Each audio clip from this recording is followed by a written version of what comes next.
Welcome, welcome. I'm super, super excited to bring to you a brilliant man who you are going to fall in love with just as much as I have once you get to hear his insights and what he brings to the table. Today we're speaking with Brain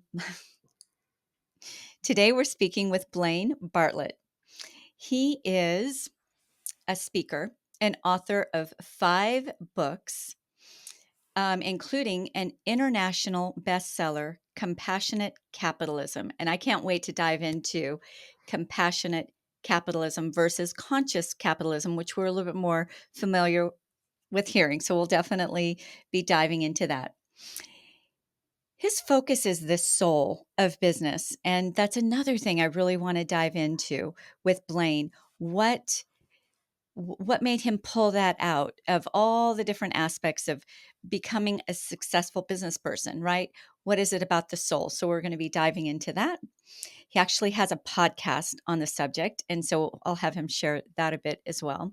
A very amazing podcast that I've been the privilege of being a guest on.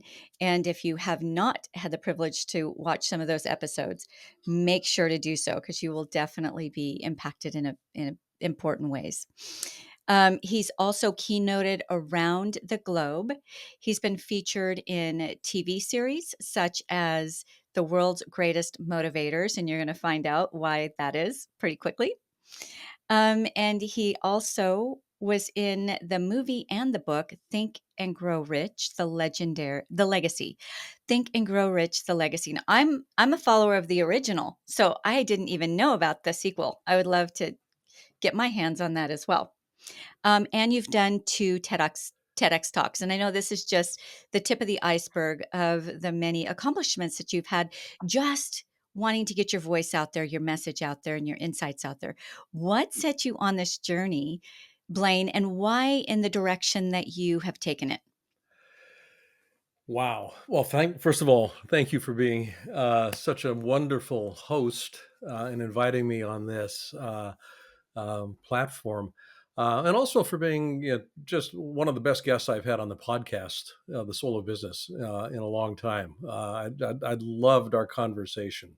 So, just a shameless plug here, folks. You need to go listen to us. We dance Yes, really well. yes, we do. So, yeah, kind of what got me, moving in this direction, Antoinette. If that would take probably the better part of a whole episode to just bundle that. But the short version is, I got real enamored with the idea of the human potential way back in the late 1960s, early 1970s, and I was fortunate enough to be in a circle where I was able to connect with some of the thought leaders, some of the people that were actually pioneers in that field, that domain. Folks that came out of the Stanford Research Institute, SRI, Tavistock out of London. Yes, one of my mentors was a contemporary of Fritz Perls and Carl Rogers, with client-centered learning. So all of that as a backstory here. The idea of the human potential has always intrigued me, and in the context of why do some people seem to succeed and why do some people not seem to succeed, because it didn't seem to be a matter of intelligence. Smart people seem to fail just as frequently as dumb people, quote unquote, dumb people seem to succeed. And I don't mean that in any pejorative sense at all, but when you just kind of look at it, there didn't seem to be a common sense reason for why that was so. And then I started taking a look at just what's the consequence of that in the way that we run our businesses. And uh, capitalism. One of my majors at university was economics, and there seemed to be a fair amount of toxicity in the way that businesses were run on the planet. And with the top of the hat here to Milton Friedman, who said that profit is the purpose of business. No, it's not. Yeah, it really isn't.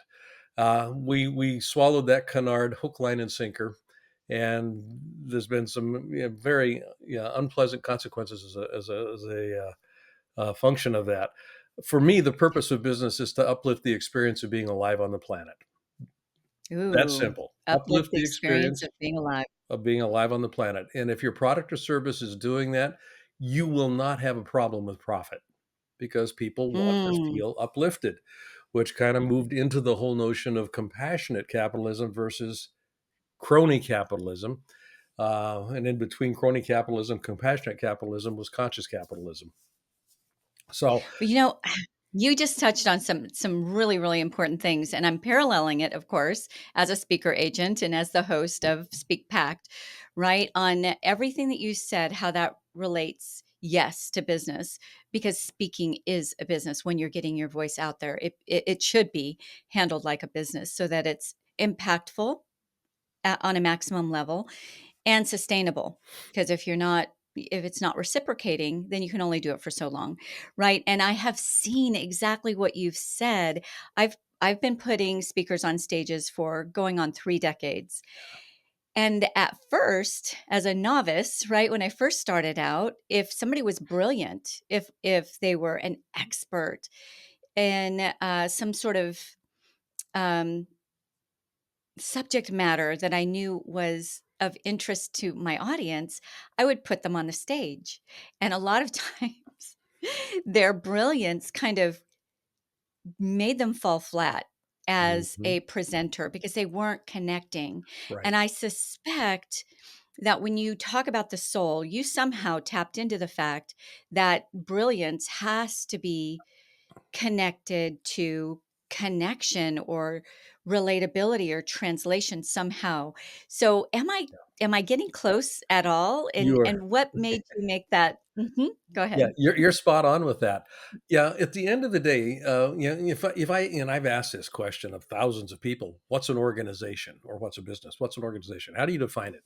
And the typical answer I get is, people with common goals, shared purpose, and that kind of stuff.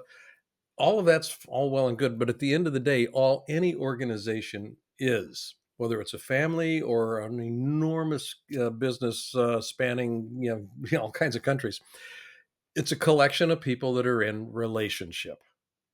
That's Mhm. all an organization is. And the obvious tip of that iceberg, the relationship iceberg, is the interpersonal relationships. That's the most visible. My relationship with you, my relationship with my boss, my peers, that sort of thing. But we also have relationship with work process. We have relationship with goals and vision. We have relationship with values. We have relationship with literally everything and anything that comprises that organization. And why that becomes important, particularly from a leadership perspective, is that to the degree the relationships are working well, you've got a pretty good shot at being successful. You got a pretty good shot at delivering that service or product that is uplifting the human experience. But if the relationships in all their varied forms, if any one of them starts to go off track, that mission of delivering that product or service that uplifts humanity, uplifts life on the planet, gets polluted. It gets compromised because the relationship takes it off. That the the perturbed relationship takes it off track. And most people don't have a clue how to curate high quality relationships. They just Mm. organically emerge and they think it's magical. No, it takes work. It really takes an intentionality.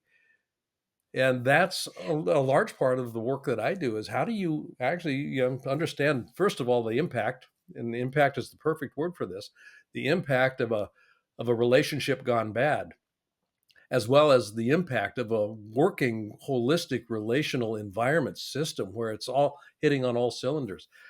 If we can understand those distinctions, then we can move towards how do I have more of that and less of that, and that becomes a basic conversation. It's not rocket science, but if it was easy, everybody'd do it.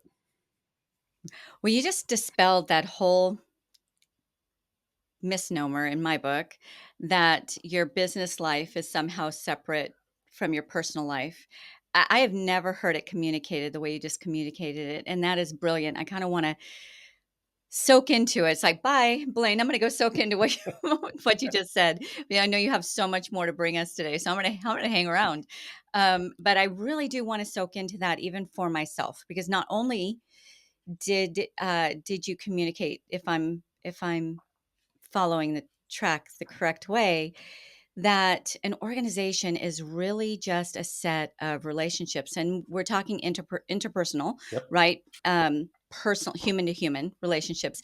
But the way that you said, it's also a relationship with things like maybe your time management, Yeah. your project management, that the concept that those things that you commit to become a relationship, and when that relationship breaks down, then the not just not just the relationship with a person. I mean, always that's very easy to feel when that relationship starts breaking Mhm. down. But when you're just thinking, "Gosh, I just can't keep all these balls in the air, and these projects are just kind of falling flat," it's not because the project fell flat. It's because Relationship. your relationship with that project fell flat. Absolutely. Can you dive into that just a little bit deeper? Because that's amazing information, amazing insight right there. Great story that illustrates this, I think. I was working with a client a number of years ago, woman CEO, startup organization that had gotten over the revenue hump. They were now revenue positive, and they were actually doing really well. And I was working with her and four of her executives, and we were having this conversation, and this notion of relationship came up in the meeting. And made an offhand remark about relationship with everything, including the chairs that we're sitting in. And one of the women in the group, who I think was their chief marketing officer, said, "I hate my chair." And the CEO went, "What?" And she says, "I hate my chair." And so the the short story, or the short version of the story, is when they were a startup, they bought used furniture, they brought it in, and they had never upgraded anything, to speak of. So everybody's chairs and desks and everything else were kind of second, in some cases third hand. So my client, the CEO, said, "Well, go get a new chair." And as soon as she said that, the other three women in the group, it was a team of four women, the other three women in the group said, "I hate my chair too." And it was kind of like, "Oh, okay." So she basically, the CEO said, "Everybody go get new chairs. If it's that big a deal to you, go get new chairs." Now I'm elaborating on it a little bit, but when I came back about 6 months later, I walked in the office building. I walked in their area, and it was palpably different. It felt different. There was a different kind of a buzz going on. And when I went into the CEO's office, sat down with her and said, "What's going on here? I mean, something's different. What have you been doing? What have you been up to?" And she said, "Nothing." I said, "It's been business as usual. I mean, we've been hitting our targets. The KPIs are, all the traditional business talk." And she said, I don't know what you're talking about." I said, "Something is fundamentally different. It just feels different." And she said, and there was a little light bulb that kind of went off. She said, "Well, we got everybody new chairs and desks." And I went, "Interesting." Now, here's where this goes to. Most of these people didn't know that their relation, and most of them had bad relationships with their chairs. They were sitting sideways, it was lumpy, it was whatever it was. But most of this discomfort was out of awareness. And the whole notion of energy will follow intention, it doesn't follow attention. So we were paying attention to our goals, our objectives, but the intention was to get comfortable as I'm sitting in my chair. It was subliminal, it was out of sight, out of mind. The relationship I had with my chair did not work well. And as a consequence, my creative energy was being hijacked. Now, this is me elaborating a little bit on this whole story. But essentially, what she did was paid attention to and gave permission for people to fix a relationship that they didn't know was broken. And as soon as they got it fixed, things shifted. And it served as a and they use that story internally in that company now, and they've used it as a teaching point, to say, just notice we've got relationship with everything here. We've got relationships not only with our suppliers, but our supply line. Pay attention to where the niggle is. Pay attention to where it's, kind of uncomfortable. Where's that lump, or where's that spring sticking up? That sort of thing. So those Something relationships are the important so oh, ones. go ahead. You No, go I ahead. say those relationships tend to be the important ones. It's the aggregation of all these little tiny relationships that end up basically developing the culture of the organization. I guess if we could get this one key, there'd be some tremendous changes, not only in our businesses, but also maybe even within our homes. What are some keys, Blaine, that we can glean from, like, how do we take notice? How do we notice things we don't even realize are there, to be able to see that this is an area that I have fallen out of relationship with, and it's actually affecting things. I can name one little thing I know is me, but I'm only realizing as you're saying this that it's probably taken a toll. It's probably taking making an effect in me that I didn't even realize. So we have 3 very large dogs, Great Pyrenees, and Big one dogs. just had some puppies. Yes, very big dogs. One just had some puppies. So to treat her a little bit well, and she hurt her leg. So to treat her a little bit well, we let her in the house. These are very outdoor dogs. They're livestock guardian dogs, right? They're not indoor dogs. And they shed like crazy. And so even yeah, I wear black socks. Black socks are like white hair and um it's just kind of driving me a little crazy, but I understand she's our little angel. We're gonna, keep her in the house. But it's just been kind of bothering me a little Mhm. bit. I haven't really said anything. There's nothing. It's such a minor little nothing thing. We're Yeah. gonna sweep it up, but it's harder to keep up with. I'm just wondering if, like, if I were to tune in and realize, okay, that's actually I'm falling out of relationship with my floors right now. I'm not loving my Yeah. floors. Maybe I need to put a little bit more energy into getting it to where I want it to be. And then that would help other areas? Is that Mhm. what you're saying? It does, because every time you notice, and usually the noticing is subliminal, it's out of awareness, out of conscious awareness, I should say. But there's a little energy packet that's attached to that noticing that isn't available to be producing something else that I say I'd like to have.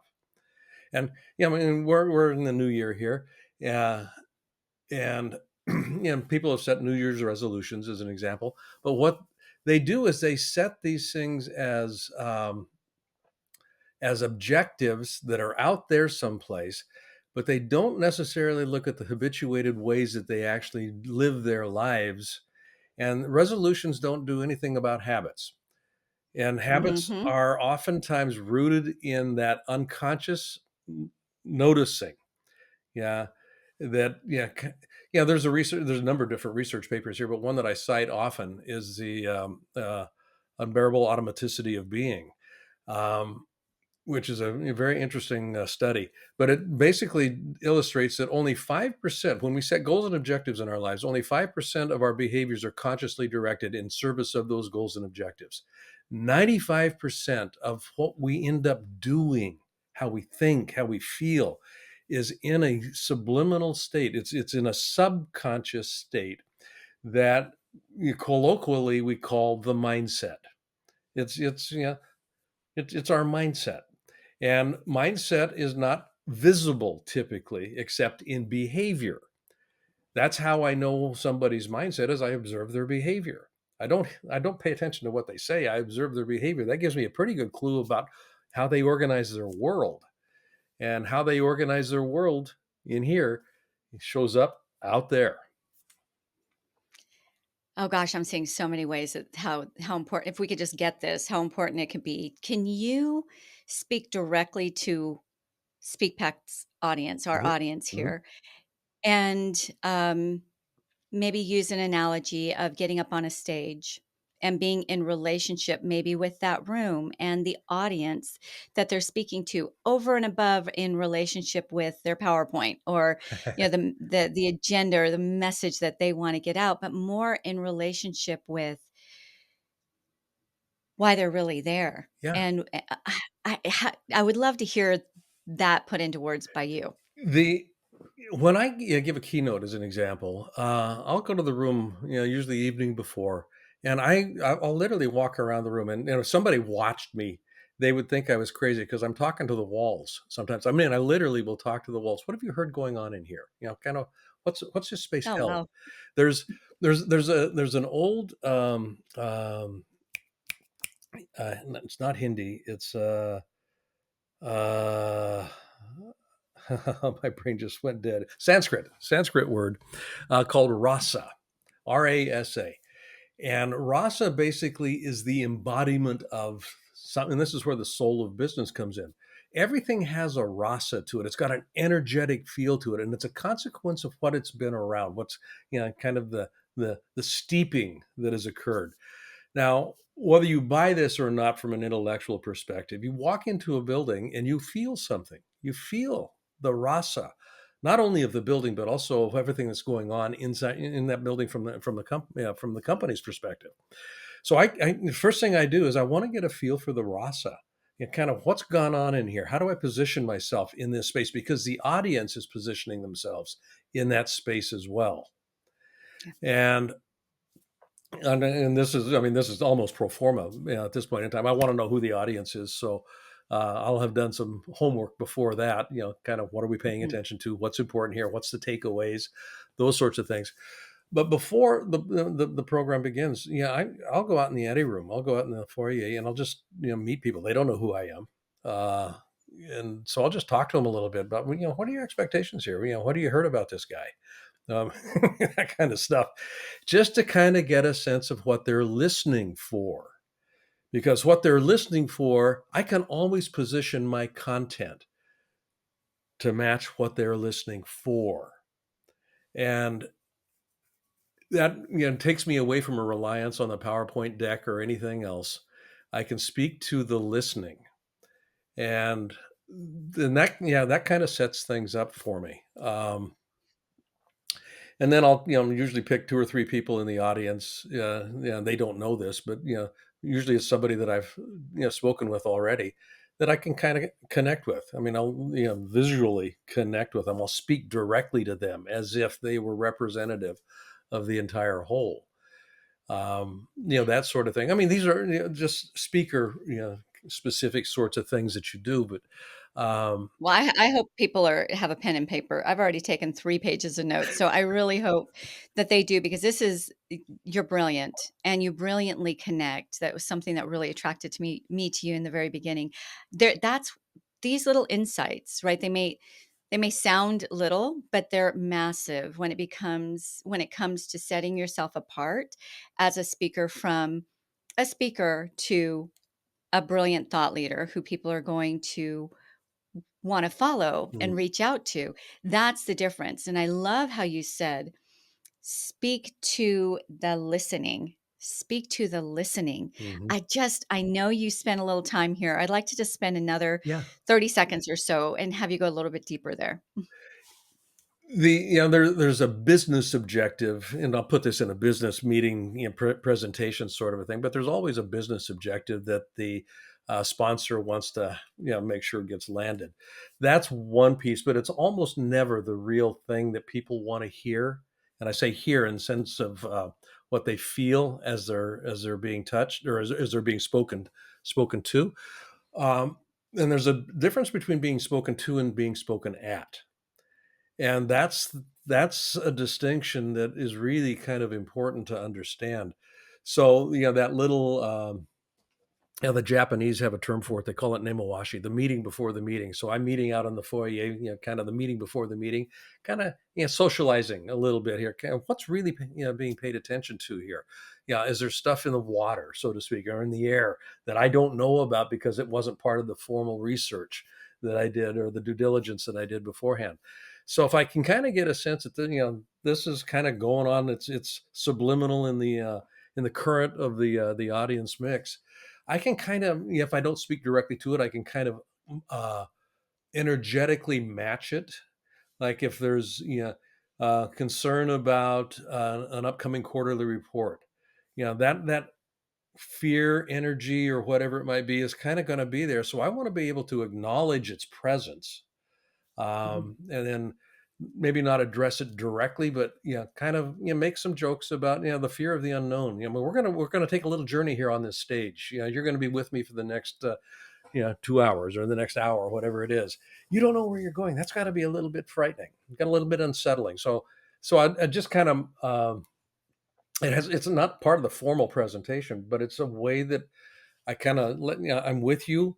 And I want you to know that I've heard you, that sort of thing, even though we haven't formally spoken. Um, so that gets into play pretty early on. Um, and then But there's this is another. revolutionary for speakers, I think, and I don't wanna gloss over this one part, because all of us as speakers, right? It doesn't matter how seasoned you are. We get those little bit of jitters right before Mhm. getting on the stage, especially, the bigger the audience, but sometimes even the smaller, more intimate audiences can be even a little bit more intimidating because there's nowhere to hide, Exactly. right? The lights won't hide you. But actually not trying to shove down that fear or those jitters, Hmm. but come into relationship with the fear and the jitters. Yeah. That was pretty profound right there, and I didn't Yep. want it to be lost in all these other brilliant things, gems that you're dropping. So I'm assuming to come into a relationship with that, it's basically acknowledging it. Like, what would you Mhm. do? There's yeah, I do a program for the American Association of Physician Leadership, and the program is the title of it is Leadership Authenticity. And very early on, and I'll do this a couple of times a year for them. It's a 2-day program, which is neither here nor there. But here's where I want to go with this. It has to do with the question of authenticity. When I first developed the program and started working with it, how do I define authenticity? Yeah, how do what is that word? Because if I'm going to use it as a title, people better understand what I'm talking about. But before that, I'd better understand what I'm talking about. So, when I looked at Kierkegaard, I mean, I looked at all the philosophers, and I basically, when I was said and done, I came up with a definition for authenticity that seemed to hold water. And it was simply this: authenticity is what we're left with when I stop trying to manage your perception of me. Ooh. And when I stop trying to manage your perception of me, what I'm left with is basically an open, vulnerable access. And some of the best, one of the best speakers I ever worked with, dear, dear, dear, dear friend of mine, Bob Proctor. Uh, Ah, yes. yeah, Bob was probably one of, well, not probably, he was, the most authentic man I'd ever met. He was, I mean, he didn't try to manage my perception of him. He just showed up, and this is what you get. And it was what you got, whether he was on a platform, whether we were sitting down having dinner together, whether he and his son and I were on my fishing boat. I mean, wherever. Yeah, authenticity. It's don't try to manage your perception of me. Let it just be what it is. Now that's challenging because it requires an incredible amount of self confidence to be that vulnerable. And you can feel in yourself when you're being authentic or you're trying to win over the favor of somebody. Yeah. And you can also feel the reverse, right? When somebody's just, "Look, this is what I who I am, this is what I bring to the table. I hope it's great for you, but if it's not, this is who I am, this is what I bring to the table." Yeah. Right? And so often we try to, I don't know, reset the table Hmm. Hmm. to suit the meal, I guess. If we're gonna play with that analogy, how do you get to that point? And because I've seen people be able to really exude, right? That sense of this is who I am, even in a humble and kind of shy way. Maybe they weren't extroverts or super confident, but they somehow got that piece where Yeah. I'm not going to try to impress you. This is Hmm. just the insights I have, the value I bring, whatever it is, right? This is what I have to offer. Um, and I'm not going to try to pretty it up Yep. at all. How do you get to that place? For me, it was a journey, practice was involved with it. No, yeah, but more importantly, it was actually beginning to really appreciate and pay attention to. I'm just a vehicle. I mean, this thing that I call Blaine Bartlett, that anybody calls Blaine Bartlett, it's a vehicle for a spirit that moves to and through me. It uses Mm, me, and I don't mean this in a religious sense, and I want to be very clear about that. Yeah, Carl Jung and in the ancient Greeks, both spoke about the spirit being that aspect of livingness that animates reality. mm, That aspect of livingness that animates reality, and it has its way of using different forms to articulate and to express that the perfection of that force. I've got fir trees and cedar trees out in front of me here.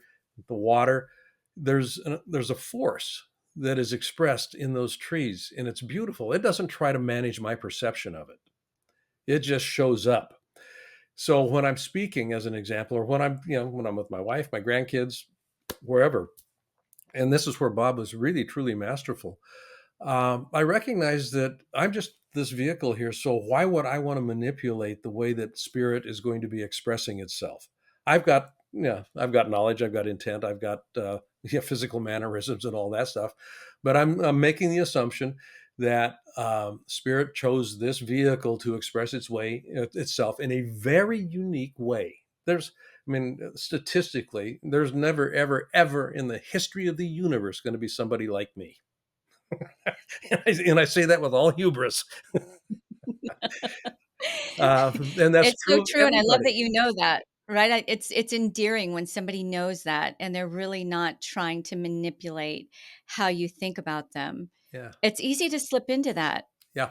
but I guess it's again that relationship with yourself It's even. the Um, relationship I have with what I call spirit. And again, this is not in a religious conversation at all. It's just I do know that there's a spirit that moves to and through the universe. And it's Carl Jung, well, not Carl Jung, Max Planck, who was the father of quantum physics, essentially said we can get behind everything, and this is a kind of a reductionist conversation. We can get behind an atom, and you'll find electrons and protons, and you can keep getting smaller and smaller. He said there's a point where we get to where you can't get behind consciousness. mm, You can get behind anything except consciousness. Consciousness is the first cause.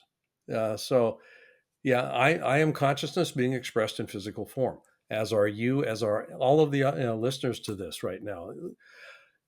Yeah, no, I'm going to go down a metaphysical track here, if you'll give me just license for just a moment. you bet. Each of us, every human being on this planet starts out as an idea. Yeah, yeah, whether it's a conscious idea or not, but yeah, there's an idea, and then when we pop out, there's a physical uh, manifestation of what was just an idea. Then that idea starts to get formed. It gets formed early on by family, by culture, by so it gets molded. But that spirit that is unique to that idea is still there. So I think part of the growth process, part of the maturation process for the human species is to begin to tap back into that source that gives expression through the uniqueness of every aspect of life that we see on this planet. And that kind of goes back to the whole notion of why compassionate capitalism. Everything's connected. And if I'm organizing around this notion of connection, it's a relational dance. I begin to honor it in a very specific way. And I use the word honor very specifically there. It's an honoring. You just You just gave the best definition of branding or brand that I've honestly ever heard. Again, I'm gonna so soak into this. I'm gonna be audience people, my SpeakPact people. I hope that you guys listen to this particular interview more than once, because there's a lot of depth here, and it's not gonna be caught in just one listening. As a speaker, if you do not identify, if you don't embrace that you are unique, you are individual, you are the only one who can deliver your message in the way that you deliver it, and create those relationships in the way that you create it, right? Those Mhm. connections. I think if we can all grasp just the last 3 minutes of what you said, then we can embrace our own brand, right? We started out as an idea. Let's hope it was a pretty darn good idea, and if it's an intelligent creator, it would have been a pretty good idea, right? Yeah. So none of us are a bad idea.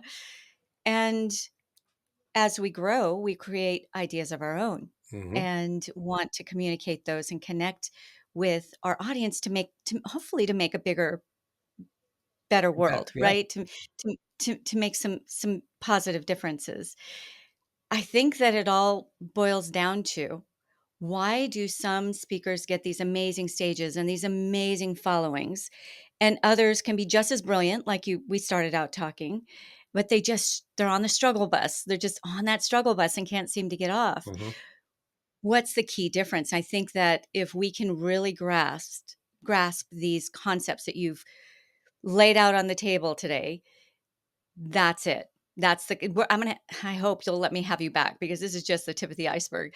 But that's it. We Yeah. create a unique, authentic being by being in relationship with Mhm. our unique, authentic being, and then deliver our message from that, right? Not from some false press, Absolutely.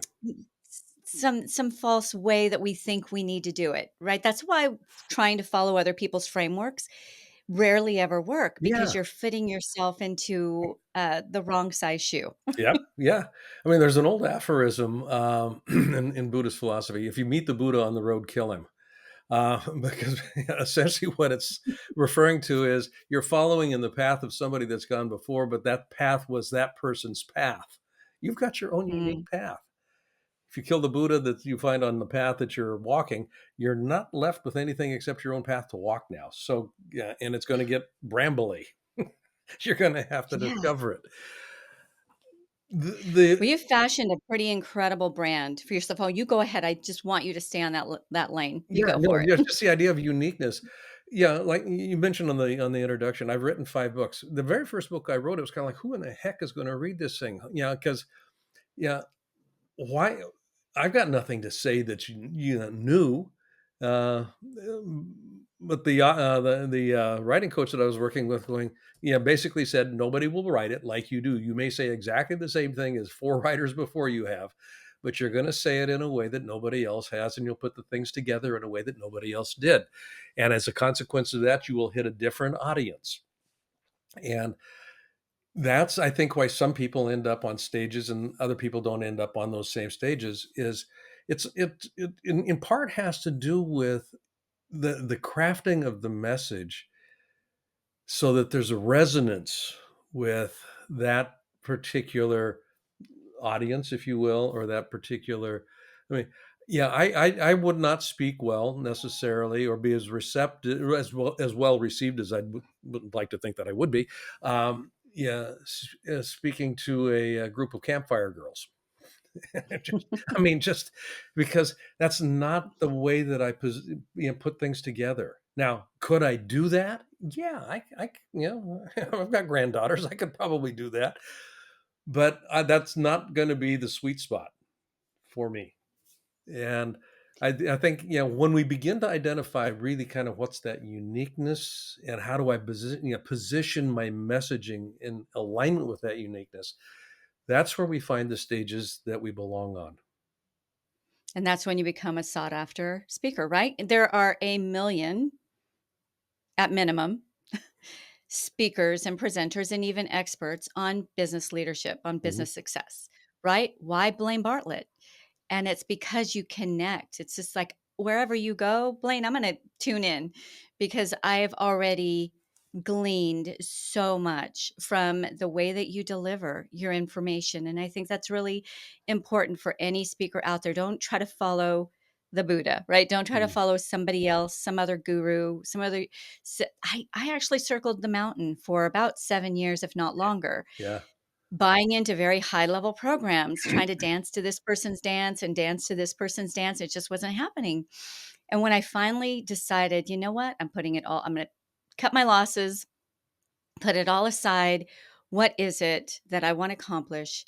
How do I want to get my message out there? What difference do I want to make? Yeah. Boom, my company exploded. I'm just like, golly, I wish I would have known that years ago. But I think the same is for speakers, right? You Yeah. just like applying, applying, applying, trying to break in. You get this one gig and it just doesn't really turn out to result in premium clients or other speaking engagements.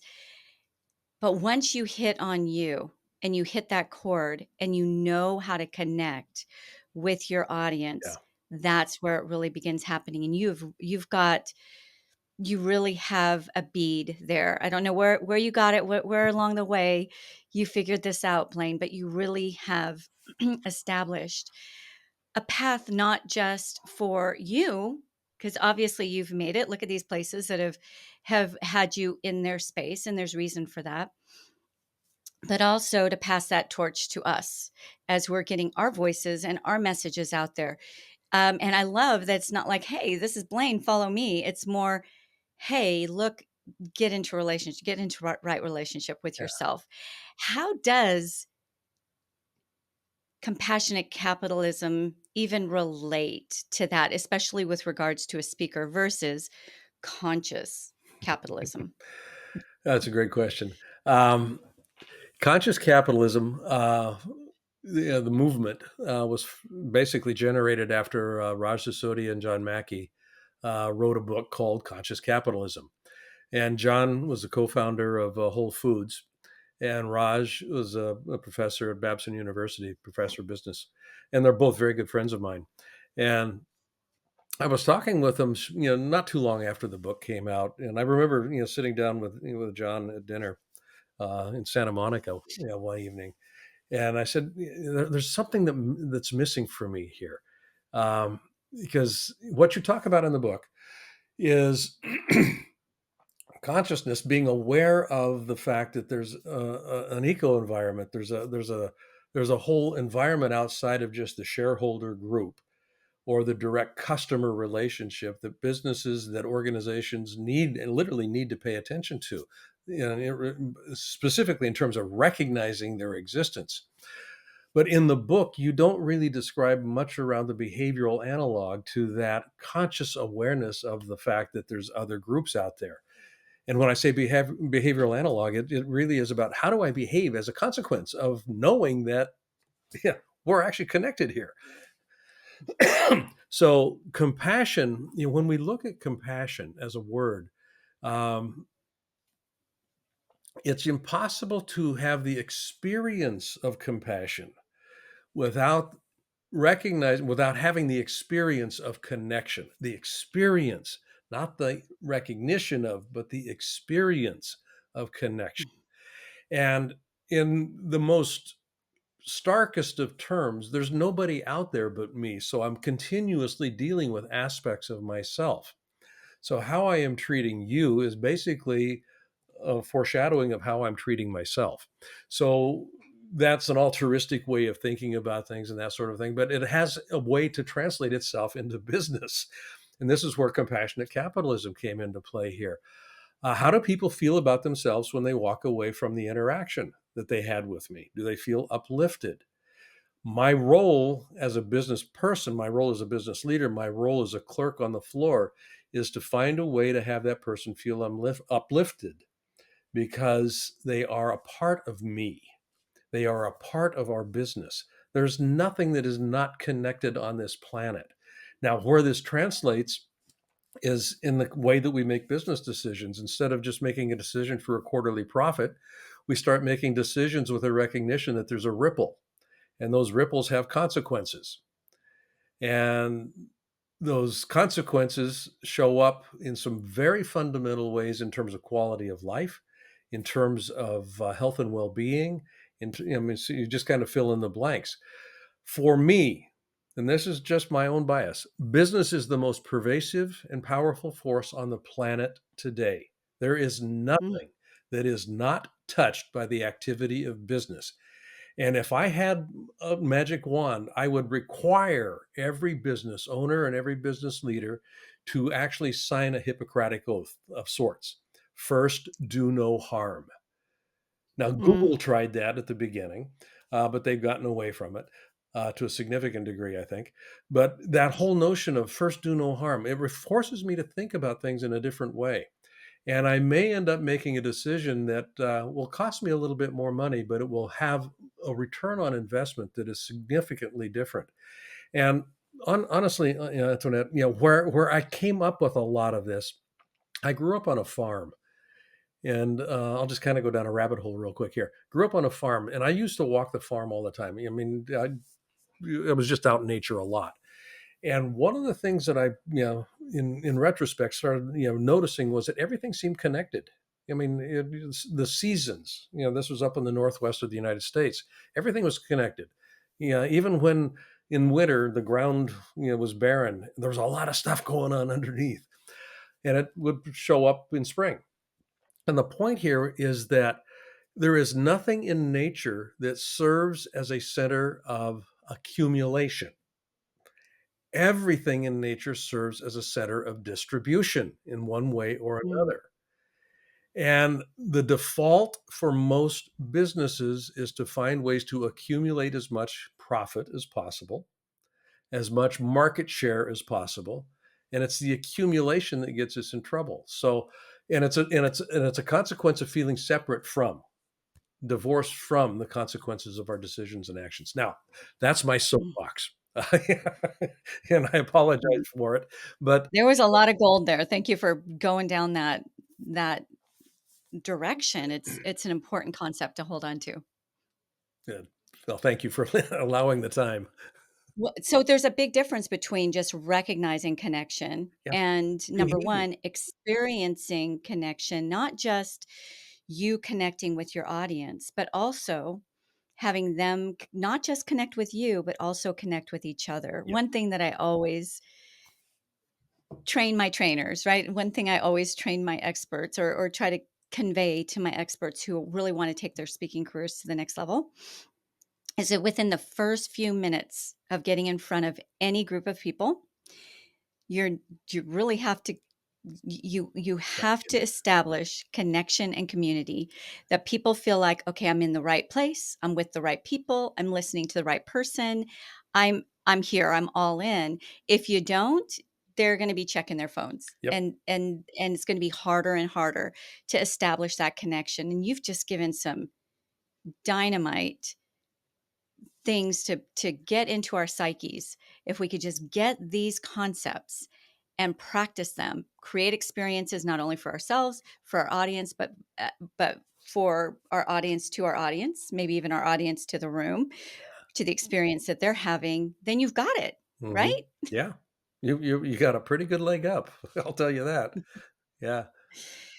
Well, before we close today, can you give, not that you haven't already given us a tremendous amount, but when it comes to the duty, basically the duty of connecting and getting your message out there and getting your solutions into the minds and ears of those who want to receive it and especially want to receive it from you, because on some level you are the type, right, the person that they can receive information from.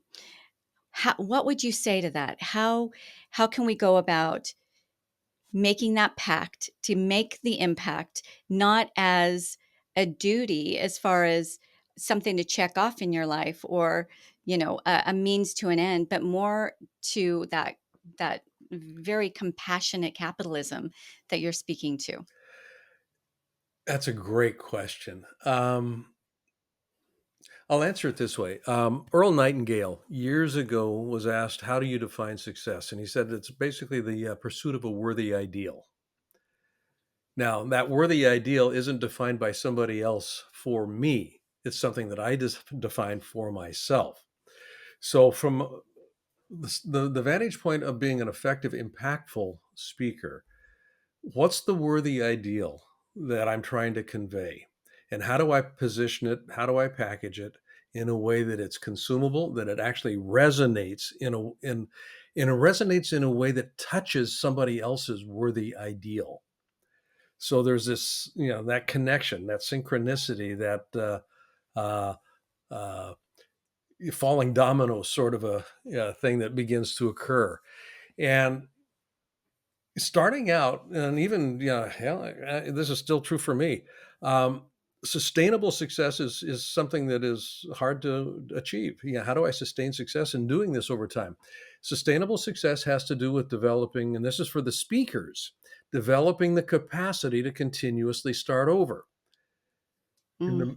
In the middle of a talk, if I notice that something is going sideways, if I don't have the capacity, in this case, it would be the vulnerability to say, I think I'm missing something here. Let me go this direction. You guys okay with that? And I mean, just being able to call that out, developing the capacity to continuously start over in service of a worthy ideal. If I can marry that and actually pay attention to it as my guiding light, my North Star, I think I'm going to be fine. Golden. Golden. So somewhere along the line, Blaine, you had to have made a pact with yourself to get this and to get your voice out there. 5 books. That's not easy, right? If anybody's attempted one book, they know that it takes a lot of discipline, and discipline comes from a pact, right? That you make with yourself. What's the trigger somewhere along the line where you decided I'm going to get my message out there. I'm going to help people. What's that like inner pact that you wound up making that can benefit the audience who might not be as far down the line quite yet? Uh, it's actually fairly personal in the sense that it goes back 20 some odd years when my wife died. And Mm. prior to that, I wasn't doing speaking. I was doing corporate consulting and education work in large organizations and that sort of thing. And when Pam had a long bout with cancer, multiple Mm. myeloma, and one of the promises I made to myself, after she had passed, was that I was not going to let this idea of me uh, take the shell that it has been. There's more that needs to be expressed. And I do remember where I was when I was walking by myself on the seashore. And it was just this, okay, there's an idea here. There's a spirit that needs to be expressed. It's not being expressed in the current way that I'm working. So how can I get a voice out there in a much larger way? And that's when I started writing the books and started moving into a different arena. Wow. What a way to honor your beautiful wife, right? What a way to honor her life. And she lives on in Yeah. all of that work. That is, I did not expect that answer. So thank you for being so vulnerable and Yeah. sharing with us that. So essentially, we we hook on to something that's deeply important to us Hmm. and make a commitment. Yeah. That's Yeah. what it And, sounds like you said. oh, heck, hands up in the air again here. Commitment. People don't understand what commitment is. Most people, when they make commitments to something that's outside of themselves.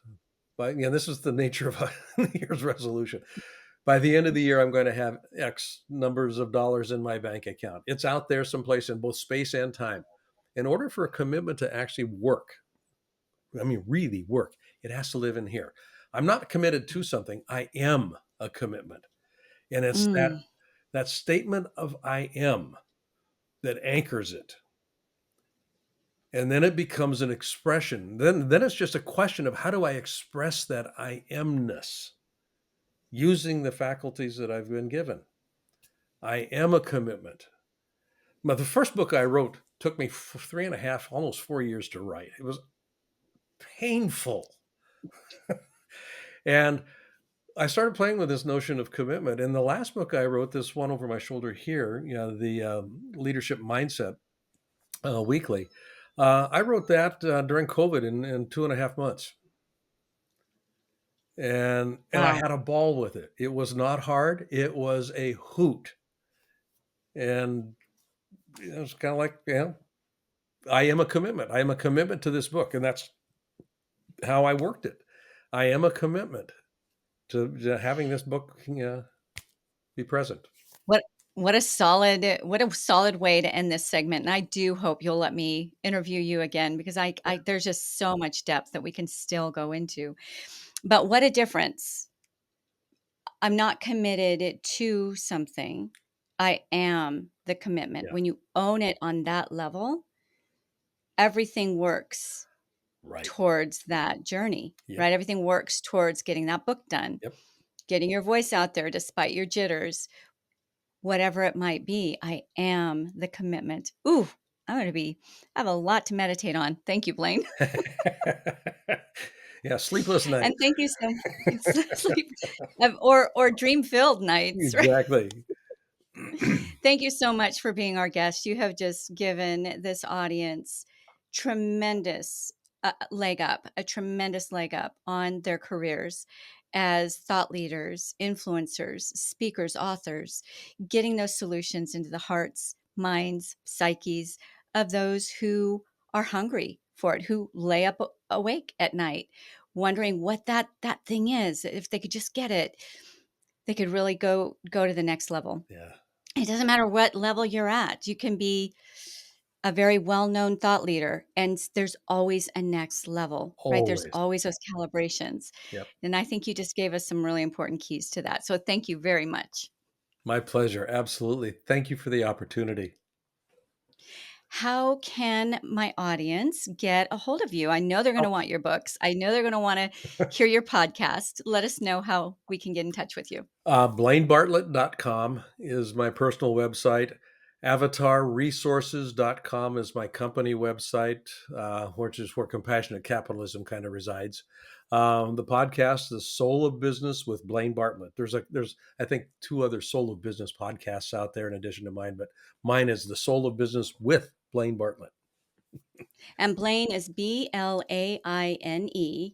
and Bartlett, No, Barlett. No, BART, like the pear, Bartlett, Bartlett. TT. Yes. Okay. So we've got that. Blaine Bartlett, and I love your name. Thank you. Talk about unique. It fits you. All right, Blaine. Well, thank you very much. I'll make sure to put all of that information in our show notes because I know that this audience, if I, I want to make a pact with my audience to look up Blaine Bartlett in all the different areas that you can, get his books because your speaking career will evolve if you do Mm. that. All right. Ciao, ciao for now. Thanks, Antoinette. Take care.